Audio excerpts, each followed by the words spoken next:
7h.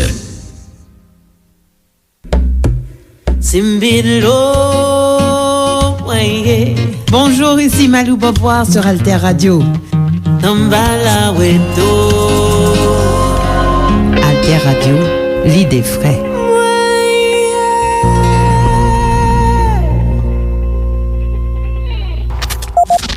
Information tout temps. Information sous toutes questions.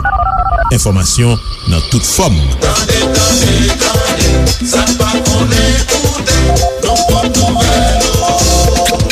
Information l'ennui pour la journée sous Alter Radio 106.1. Information pour n'aller plus loin. Koumanouye. Merci pour tes trois côtés. Magazine qui fait un coup de flash.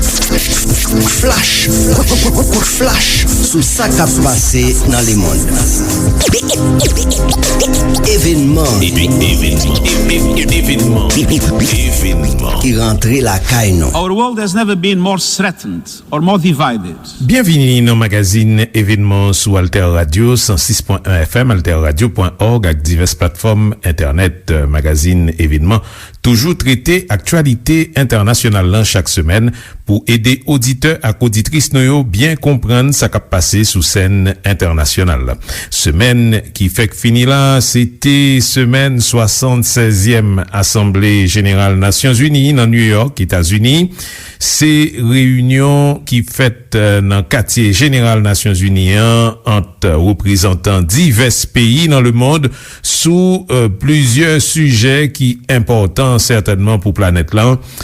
Pendant toute semaine là, délégué 193 pays membres vini sous tribune Nations Unies pour faire connaître ça ou penser, pour faire connaître vision yo et puis pour dire engagement yo prend. Thème principal yo abordé année ça, c'est disposition pour arriver mettre le monde sous rail après gros frappe crise sanitaire Covid-19 là. C'est question respect droit moun, c'est problème environnement particulièrement question changement climatique et puis remembrer Nations Unies. À cause Covid-19 là, toujours aptaï banda, gagnant dirigeant qui fait intervention dans visioconférence. Plusieurs dirigeants dans le monde pas aller donc directement dans New York dans Assemblée Générale ça. T'es gagné au moins 3 discours observateurs taptan en pile. Ces discours 3 leaders mondiaux cap troqué konyo, États-Unis, Russie, la Chine. N'apprend pour tant des présidents américains, Joe Biden, ministre des Affaires étrangères russe, Sergei Lavrov, avec président chinois Xi Jinping pour essayer qui route le monde apprend.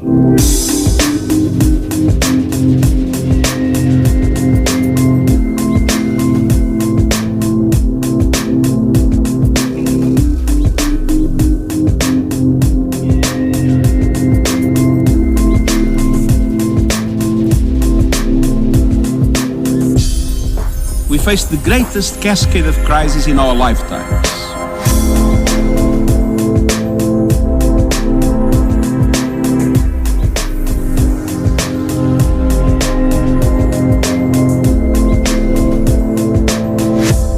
Avant nous venir sous discours leader nous annoncer en nous préciser que depuis dans ouverture 76e session Assemblée Générale Nations Unies, et bien secrétaire général l'ONU Antonio Guterres lui-même il prend la parole pour faire le monde songer gros problème qui a brassé Bill le monde jodi en pile division, en pile conflit, gain question changement climatique là, gain la pauvreté, la misère qui a valé terrain, gain exclusion, moun yo mette donc sous côté dans le monde et gagne inégalité, ça veut dire une situation mi-haut, mi-bas qui pi prononcée chaque jour dans le monde et puis gagne question Covid-19 là qui continuait à menacer la vie moun tandis que gagne une bonne population qui pas gagne moyen pour yo faire face a besoin yo. Et ces problèmes ça yo qui a aggravé à cause de division qui gagnait dans le monde et à cause donc riche ap vin pi riche et pauvre ap vin pi pauvre. C'est Antonio Guterres qui dit ça et li dit défi sa yo, division sa yo, c'est pas la nature qui fait yo, c'est Jean le monde organisé qui fait yo, c'est moun qui fait yo, d'après chef l'ONU. Et donc d'après lui, yo ka corriger tout si le monde travaille ensemble. Voilà, c'est comme ça, monsieur te mette cadre Assemblée Générale qui t'a fait là, et c'est l'encadre ça à tout que Joe Biden, président américain, vient intervenu le 21 septembre. Il dit que les États-Unis voulaient servir avec diplomatie et donc c'est une époque diplomatie qu'il ouvrit, et parole que Biden te dit déjà dans l'autre occasion que il répétait. Et époque diplomatie ça arrivé après que on fini net avec la guerre en Afghanistan, d'après Joe Biden qui dit pays les États-Unis pas chercher une autre guerre froide. Cependant, les États-Unis paraît d'après Biden pour participer à la compétition qui a fait là, et la participer avec toute force, c'est ça que l'il dit. Et là, il y a des gens qui comprennent que l'État parlé de la Chine sans l'y pas nommer pays ça. Biden dit que les États-Unis ont mené un combat contre l'autoritarisme, contre l'autocratie, des pays côté un seul monde prend tout pouvoir pour eux, et l'y promettent que la défend démocratie.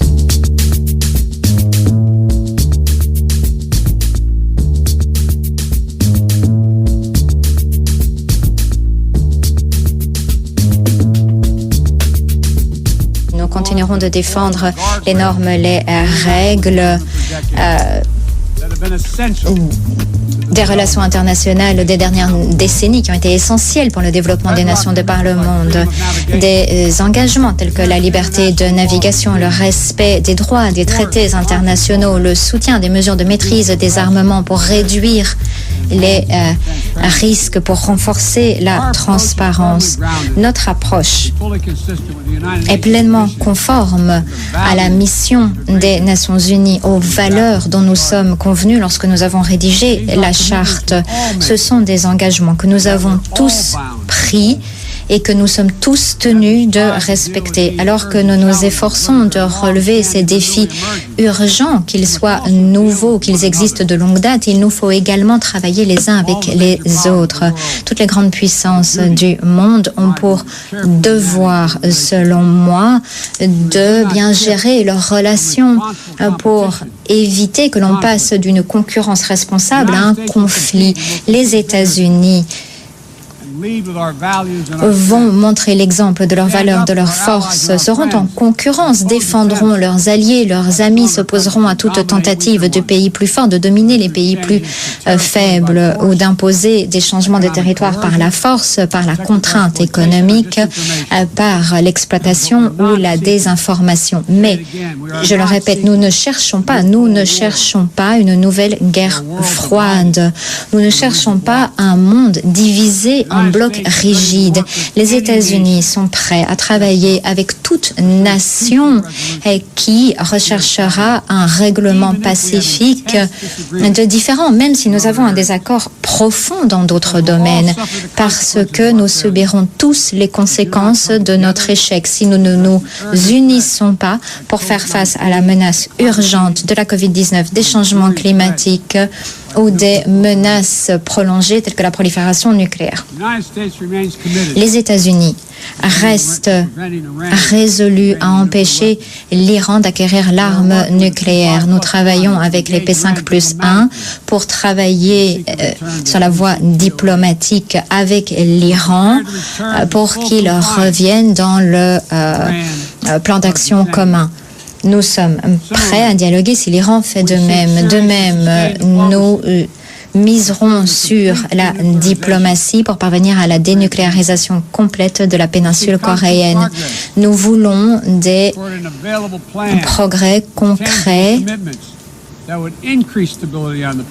pour pouvoir accroître la stabilité dans la péninsule, dans la région et par là même améliorer la vie des habitants de la RPDC. Il nous faut également rester vigilants face à la menace terroriste qui pèse sur toutes nos nations, une menace qui vient des régions lointaines du monde ou qui vient de notre propre pays. Nous savons que la menace terroriste est très réelle. Nous l'avons presque toutes connues. Nous avons perdu le mois dernier 13 héros américains ainsi que des Afghans héroïques dans une attaque tragique à l'aéroport de Kaboul. Ceux qui perpétuent des actes terroristes contre nous continueront de trouver un ennemi déterminé dans les États-Unis. Le monde d'aujourd'hui n'est pas le monde de 2001. Cela étant dit, les États-Unis ne sont plus le même pays que celui que nous étions lorsque nous avons été attaqués le 11 septembre, il y a 20 ans. Aujourd'hui, nous sommes mieux capables de détecter, de prévenir des attaques terroristes. Nous sommes plus résilients, nous sommes plus capables de les repousser, de riposter. Nous savons comment nouer des partenariats efficaces pour démanteler les réseaux terroristes, nous attaquer à leurs finances, lutter contre leur propagande, les empêcher de se déplacer et par là même éviter des attaques imminentes. Nous faisons face aux menaces terroristes d'aujourd'hui et de demain en utilisant toute la panoplie d'outils à notre disposition, y compris travailler en coopération avec nos partenaires locaux, de sorte à ce que nous ne devions pas dépendre de déploiements militaires à grande échelle. L'une des façons importantes dont nous pouvons renforcer la sécurité et réduire la violence, c'est de chercher à améliorer la vie des peuples de par le monde, des peuples qui voient que leur gouvernement ne répond pas à leurs besoins. La corruption alimente les inégalités et vient détourner les ressources d'une nation, se propage par-delà les frontières, provoque des souffrances humaines. C'est une menace pour la sécurité nationale en ce 21e siècle.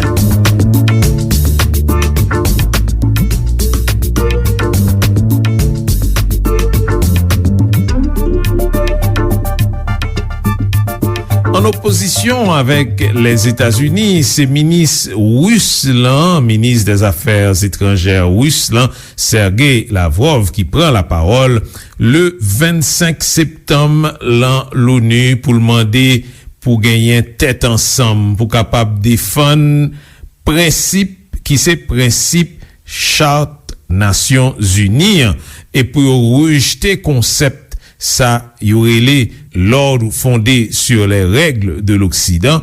Ça veut dire donc imposer vision Occident by le monde entier. Et donc là, ça Lavrov critiqué États-Unis avec alliés occidentaux qui pas toléré que monde pas d'accord avec ça et considéré comme consensus démocratique là et donc l'imandé États-Unis pour pas imposer modèle développement by l'autre pays à travers le monde. Sergei Lavrov lancé appel pour gagner une coopération largement large au niveau des Nations Unies et que je dis c'est démarche ça qui pour fait pour capable arriver faire face à problème qui paraît dans le monde et qui a augmenté chaque jour puis plus.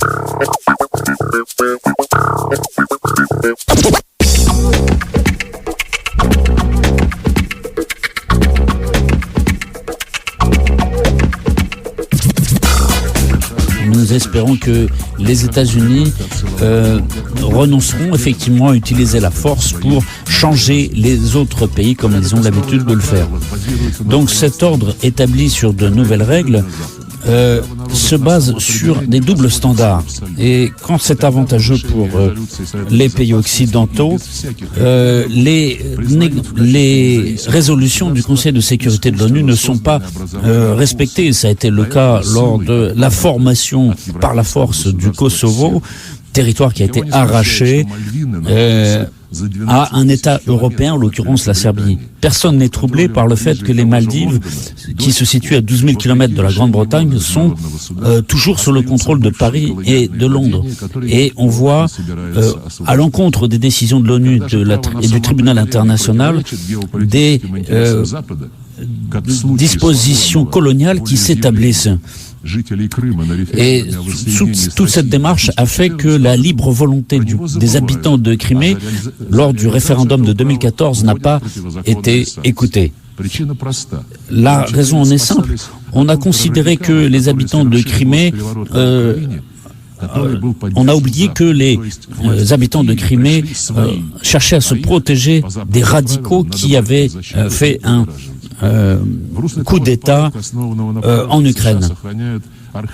On voit toujours les États-Unis maintenir des embargos archaïques, des embargos commerciaux archaïques à l'encontre de Cuba, du Venezuela, de Nicaragua, et continuer à pratiquer l'ingérence dans les pays. La mise en œuvre de ces mesures restrictives unilatérales sape l'action du Conseil de sécurité et va à l'encontre des appels du secrétaire général de l'ONU.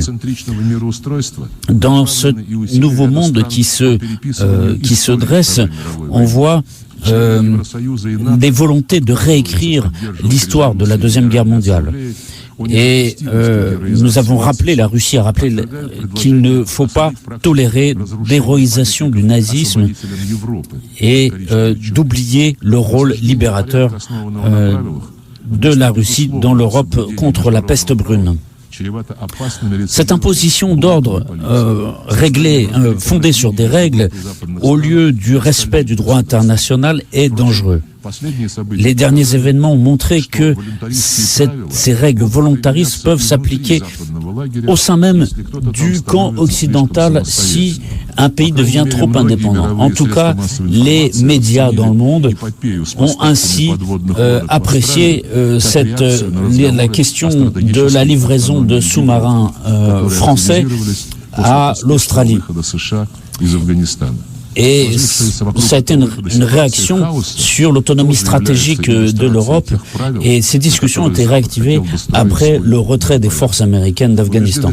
Nous sommes convaincus qu'il est temps de tirer des leçons des conséquences des décisions qui ont été prises et qui sapent l'architecture de sécurité dans le monde, et toutes ces garant de sécurité qui avait été placé. Donc, la communauté internationale doit s'unir pour lutter et éviter ensemble toute confrontation et résoudre ensemble de concert les défis qui se posent aujourd'hui. Encore une fois, les plateformes privilégiées pour cette discussion, c'est l'ONU et son Conseil de sécurité qui le faut aujourd'hui adapter aux réalités d'un monde multipolaire en étendant sa composition aux pays d'Asie, d'Afrique et d'Amérique latine.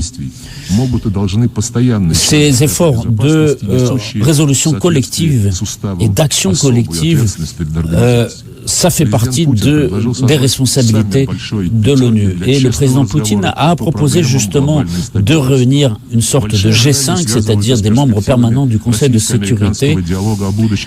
Le dialogue qu'il y a eu entre la Russie et les États-Unis à Genève a permis de montrer que s'il y a une véritable bonne volonté, on peut travailler ensemble pour, par exemple, assurer la poursuite du traité New Start, c'est-à-dire de réduction des armes stratégiques, sans aucune condition. La volonté commune qui a été déclarée des présidents russes et américains de l'attachement au principe d'éviter une guerre nucléaire dans la mesure où il ne pourrait y avoir de vainqueur dans un tel cas.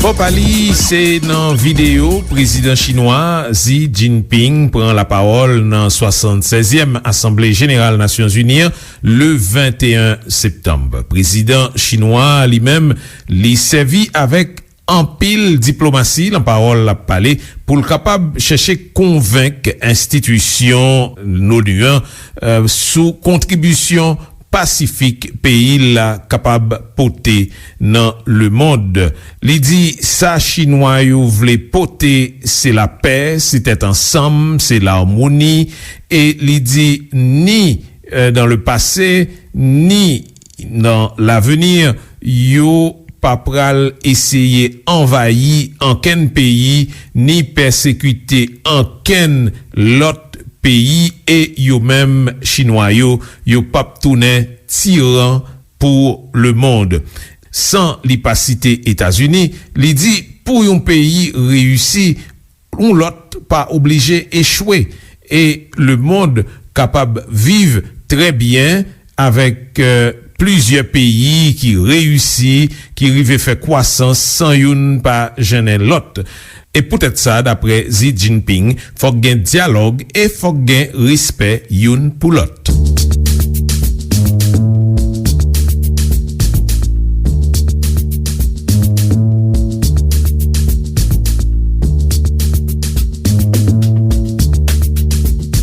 Nous devons saisir les opportunités historiques offertes par la nouvelle révolution scientifique et industrielle pour accélérer la conversion des acquis scientifiques et technologiques en force productive réelle, créer un environnement impartial, ouvert, équitable, non discriminatoire pour le développement des sciences et technologies, explorer de nouveaux moteurs de croissance économique pour l'après-Covid-19 et réaliser un développement rapide et vigoureux.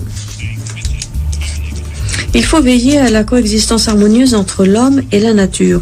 Nous devons améliorer la gouvernance environnementale mondiale, lutter activement contre le changement climatique et construire un avenir pour l'homme et la nature. Il faut accélérer la transition verte et réaliser une reprise et un développement vert. La Chine s'efforcera d'atteindre le pic des émissions de CO2 avant 2030 et s'efforcera de réaliser la neutralité carbone avant 2060. Ces objectifs nécessitent des efforts intenses et la Chine y consacrera toutes ses forces. La Chine soutiendra vigoureusement le développement des énergies vertes et basses émissions de carbone dans les pays en développement. Elle ne construira plus de nouveaux projets de centrales à charbon à l'étranger. Il faut adopter des actions pragmatiques. Nous devons accroître les investissements dans le développement, promouvoir en priorité la coopération sur la réduction de la pauvreté, la sécurité alimentaire, la riposte sanitaire et les vaccins, le financement du développement, le changement climatique, le développement vert, l'industrialisation, l'économie numérique, l'interconnexion. Il faut accélérer la mise en œuvre du programme de développement durable à l'horizon 2030 et construire un monde avec un développement mondial commun. La Chine a annoncé l'octroi dans les 3 ans à venir d'aides supplémentaires de 3 milliards de dollars américains pour épauler les pays en développement dans la lutte contre la COVID-19 et la reprise du développement économique et social. Troisièmement, nous devons renforcer la solidarité et mettre en pratique le concept des relations internationales marquées par le respect mutuel et une coopération chacun y gagne. Un monde de paix et de développement, c'est un monde où coexistent des civilisations aux formes variées et des fois différentes de cheminement vers la modernisation. La démocratie n'est pas la priorité exclusive d'un pays quelconque, mais un droit de tous les peuples. L'évolution récente de la situation internationale prouve une fois de plus que l'intervention militaire extérieure et la prétendue transformation démocratique ne conduisent qu'à des conséquences désastreuses. Nous devons travailler énergiquement pour faire rayonner les valeurs communes de l'humanité que sont la paix, le développement, l'équité, la justice, la démocratie et la liberté et rejeter les mentalités de bloc et du jeu à somme nulle. les différences et les problèmes difficiles à éviter doivent être traités par voie de dialogue et de coopération sur la base de l'égalité et du respect mutuel entre les pays. Le succès d'un pays ne signifie pas forcément l'échec d'un autre. Et notre monde est suffisamment grand pour permettre à tous les pays de se développer et de prospérer. Nous devons préconiser le dialogue et l'inclusion de tous et rejeter la confrontation et exclusion. Nous devons construire un nouveau type de relations internationales fondées sur le respect mutuel, l'équité, la justice et la coopération où chacun y gagne, et élargir les convergences d'intérêt et trouver des terrains d'entente autant que possible. La nation chinoise transmet et poursuit les concepts de paix, de bonne entente et d'harmonie. Jamais la Chine n'a envahi ou opprimé les autres nations, ni n'a prétendu à l'hégémonie, et elle ne le fera jamais. Elle est depuis toujours un bâtisseur de la paix mondiale, qui contribue au développement dans le monde, défendant l'ordre international et fournissant des biens publics. La Chine continuera d'offrir de nouvelles opportunités au monde par son développement.